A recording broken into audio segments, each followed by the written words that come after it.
De Paris Direct sur France 24. Nous sommes ensemble pour 2 heures d'infos non-stop, dont voici tout de suite les principaux titres. Le coup d'envoi de la mobilisation contre la réforme des retraites.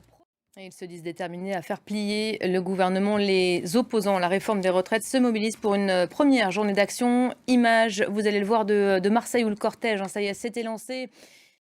Voilà, sachez que dans l'éducation, la grève s'annonce aujourd'hui très suivie. 70% des enseignants du primaire ainsi que de nombreux professeurs de collèges et lycées pourraient se mobiliser. On était avec vous ce matin en début de journée à l'heure où les Français d'ordinaire partent au travail. Gare quasi déserte. Comment ça se passe depuis ?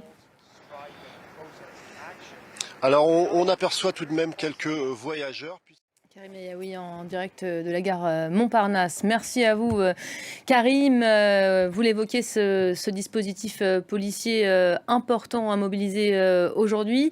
Le ministre de l'Intérieur, lui, évolue au moment où je vous parle à Barcelone comme un quart du gouvernement français. 11 ministres sont actuellement en Espagne aux côtés d'Emmanuel Macron pour signer un traité d'amitié et de coopération. Un déplacement très critiqué ici en France et qui apparaît quelque peu décalé au vu de la mobilisation qui vient de débuter. Effectivement, cela peut sembler décalé, mais l'Élysée l'a dit, l'a répété, nous ne sommes pas maîtres du calendrier. Voilà, on s'exprime également côté espagnol. Merci beaucoup Henri pour ce point, cette séquence espagnole qui risque d'être très commentée dans les heures qui arrivent.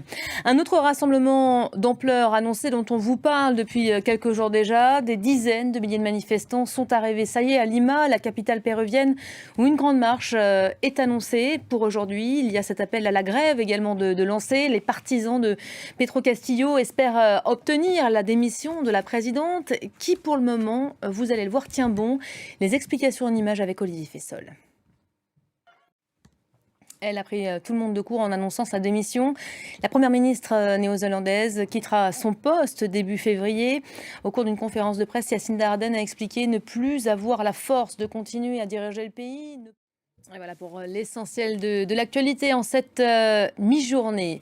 On va se retrouver dans quelques instants pour un nouveau journal. Tout de suite, votre parenthèse culturelle avec votre rendez-vous à l'affiche. Louise Dupont et Nina Masson nous présentent les meilleures séries du moment. C'est tout de suite, regardez.